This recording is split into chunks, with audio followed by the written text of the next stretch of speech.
শীতকালে তোমরা তো বাড়িতে অনেক রকমেরই পিঠেপুলি বানিয়ে খাচ্ছ, তো অবশ্যই একবার বানিয়ে দেখো এই রকম বিউলির ডালের রসবড়া। আজ আমি বানিয়ে নিয়েছিলাম বিউলির ডালের রসবড়া, তো সেটা কিভাবে বানিয়েছি তোমাদের সঙ্গে শেয়ার করব। খুব ভালোভাবে বিউলির ডালটাকে ধুয়ে নিয়ে সেটাকে হোল নাইট আমরা জলে সোক করে রেখে দেব। তারপরে সেটাকে আমরা একটা শিলে পেস্ট করে নেব। আমি এখানে শিলে পেস্ট করছি, তোমরা চাইলে মিক্সিতে পেস্ট করতেই পারো, তবে এটা আমার পার্সোনাল এক্সপিরিয়েন্স। মিক্সিতে পেস্ট করার থেকেও শিলনোড়ায় যদি তুমি পেস্ট করো সেই পেস্টটা খুব মিহি হবে।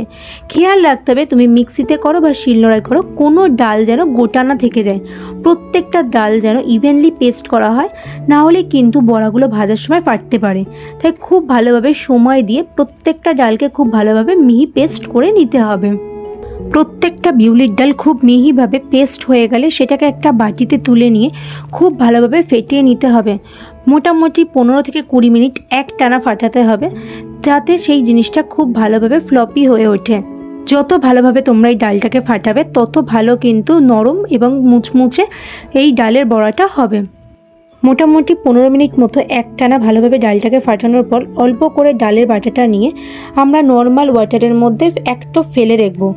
যদি সেটা ভেসে ওঠে জলের মধ্যে তাহলে বুঝতে হবে আমাদের ফাটানোটা কমপ্লিট হয়ে গেছে, কিন্তু যদি ডুবে যায় তাহলে বুঝতে হবে এখনও ফাটানোর প্রয়োজন আছে।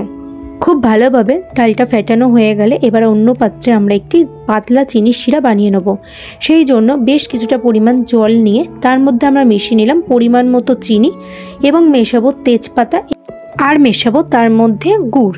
সবকটা উপকরণকে খুব ভালোভাবে নেড়ে ছেড়ে নিয়ে গ্যাসের জোর বাড়িয়ে দিয়ে হালকা ফুটিয়ে একটা চিনির শিরা বানিয়ে নেব। কড়াইয়ে সাদা তেল গরম করে তার মধ্যে আমরা ফেটানো ডালটাকে অল্প অল্প করে বড়ার আকারে দিয়ে দেবো। তারপরে সেগুলো প্রথমে 2 মিনিট অল্প আছে এদিক ওদিক করে ভেজে নেবো এবং পরে 2 থেকে 3 মিনিট জোর আছে ভেজে নেবো। প্রথমে গ্যাসের জোর বাড়িয়ে দেবো না, তাহলে ভেতরটা কাঁচা থেকে যাবে এবং বাইরেটা পুড়ে যাবে। তোমরা তো দেখে বুঝতেই পারছো যে বড়াগুলো কতটা সফট এবং মুচমুচে হয়েছে।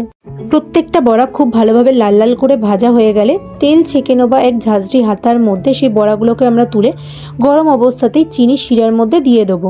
প্রত্যেকটা বড়া এইভাবে এক এক করে চিনি শিরার মধ্যে দিয়ে ভালোভাবে নাড়িয়ে চাড়িয়ে বেশ কিছুক্ষণ রেখে দিতে হবে, যতক্ষণ না বড়াগুলোর মধ্যে চিনি শিরা ঢুকে বড়াগুলো নরম হয়ে ফুলে উঠছে। মোটে আমরা হয়তো আধ ঘন্টা মতো রেখেছি, তাতেই কত সুন্দরভাবে প্রত্যেকটা বড়ার মধ্যে রস ঢুকে বড়াগুলো ফুলে উঠেছে।